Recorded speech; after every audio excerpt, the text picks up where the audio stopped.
This is Mujib from North Country Kettlebells. Today I'm going to be taking a moment and talking about progressive kettlebell training, what exactly that is, and how to apply the concepts of progressive kettlebell training to any exercise regimen. With North Country Kettlebells, you'll oftentimes hear me talk about progressive kettlebell training or progressive exercise technique, but do you know what I really mean by that? This video is aimed to give you a better idea of what it is that I mean when I mention progressive kettlebell technique. So now let's just take a moment and talk about progressive kettlebell technique, what exactly that means, and how to apply it to your own exercise practices. So my favorite two ways to explain progressive kettlebell training are what I refer to as the 3 kettlebell system and the elevator analogy. Now these two principles are going to be the basis of all North Country Kettlebells programming and are going to be found at every level of North Country Kettlebells training. So let's take a moment and talk about the 3 kettlebell system, and I'll save the elevator analogy for part 2 of this video. In the 3 kettlebell system, I'm using 3 different weight kettlebells to inform my progression and to direct my training.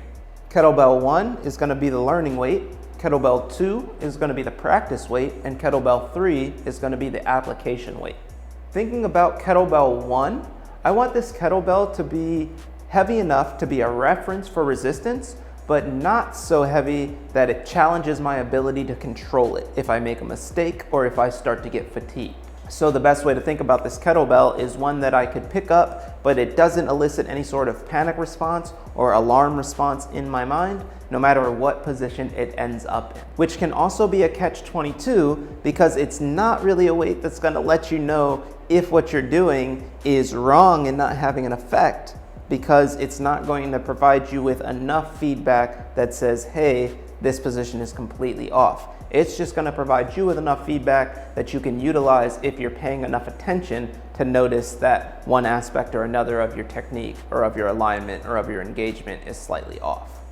I can think about this as enough weight to provide an accurate feedback, but a weight that is still fully controllable under all circumstances. It's also a weight that I'm going to be able to safely make mistakes and corrections with a very low risk of injury or of deterring my progression too far.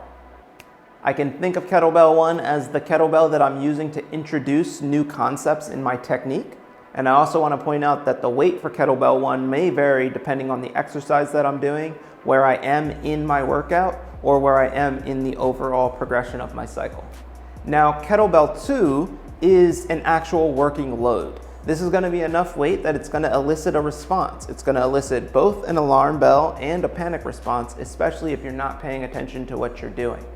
I can think of kettlebell 2 as roughly 50% of my 1 rep maximum, and the general characteristic of kettlebell 2 is that it's going to feel like a weight that I have to pay attention to. I could think about kettlebell 2 as that it's a kettlebell that's going to require my focus in order to control it and feel safe with it. It really is the perfect weight because if you pay attention to it and you apply yourself to it, then it feels smooth, comfortable, and doable. But if you don't pay enough attention to it and you don't apply enough of your own skill set and ability to it, then it's not only going to feel challenging, but in most cases it's going to feel both uncontrolled and unsafe. And it's really going to hinder any progression beyond it. So kettlebell 2 is what I like to think of as my best working weight, meaning if the things that I'm doing with kettlebell 1 aren't really going to translate to kettlebell 3, then kettlebell 2 is going to be the one that lets me know in a safe enough fashion that I can make corrections and continue progression, but in a stern enough way that if I'm not paying enough attention, it's really just going to stall me out right there and most likely deter my training. Which leaves us with kettlebell 3, which I like to refer to as the application weight. This kettlebell is always going to provide a challenge, and it's not going to move comfortably unless you apply all of your strength and all of your skill to every single repetition that you do. Which is really why I love it a lot, because it's the one that's going to call on the most of my ability in order for me to even be able to safely interact with it. It's really only going to feel good and even safe if you've been practicing structural engagement and proper technique thus far. This is the kettlebell that actually represents the practice of kettlebell training. Every training point that we've covered thus far is going to be directly applicable to kettlebell 3, no matter how small that training point might be. Whether it's precision within my hand placement and my setup, or if it's in the comfort and the smoothness of my kettlebell cleans and kettlebell snatches, or if we're talking about the confidence with my press and my squat variations. Every small point and aspect of my training regarding all of these things are going to be broadcast and amplified by using Kettlebell 3. So if I haven't been feeling smooth in my cleans, if they've been landing hard, if my snatches every 10th one feels slightly out of control, then Kettlebell 3 is really going to amplify both of those things and make it so that either I know what I need to go back down and work on, or I know where I need to pause in my progression and just stay at a more comfortable weight. Kettlebell 3 really does require our full attention as soon as we even think about moving the weight. If you're gonna move forward at all, let alone feel confident and safe in your progression, you have to be paying as much attention and putting as much of your own ability into every single interaction with Kettlebell 3. But when all of this is present, then Kettlebell 3 really is gonna feel like the best weight of all. It really is going to be the kettlebell that provides the most feedback. In the best case scenario, Kettlebell 3 is going to be the most positively impactful kettlebell that we use. And it's going to be the one that shares the most information with me about my progressive kettlebell training practice. So there you have it. Progressive kettlebell training as far as I mean it, using the 3 kettlebell system as our ability increases and our confidence grows. Kettlebell 1 is always going to help us to learn new things, to get familiar and get comfortable with new positions or any aspect of our training that we're trying to learn from.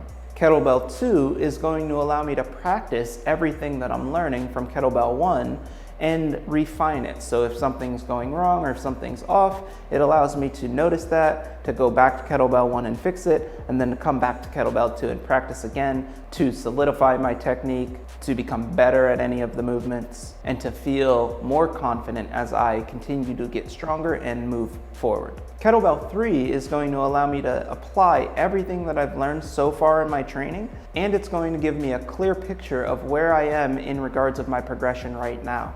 And so if I've been working hard and I've been making progress, then Kettlebell 3 is going to show me exactly where my progress has gotten me, and it's also going to show me what it is that I need to go back and work on, or what it is that I need to really go back and dial back in. So either going back to Kettlebell 2 or going all the way back to Kettlebell 1. Either way, the entire system is designed around helping us to become more comfortable and more confident as we are increasing in ability and skill set and intensity and work capacity. So if I feel comfortable with Kettlebell 1, then my job is to become more comfortable with Kettlebell 2, and in turn to become even more comfortable with Kettlebell 3. So those are my simple inputs for how to approach kettlebell training. You can approach any level of progressive exercise training in this same way. As always, you can check in with northcountrykettlebells.com and reach out through the website with any questions that you have. You can always follow me on IG at NC Kettlebells or on Facebook, North Country Kettlebells. And you can find me on Vimeo and YouTube by simply searching North Country Kettlebells. This is Mujib from North Country Kettlebells talking about progressive kettlebell training. Enjoy.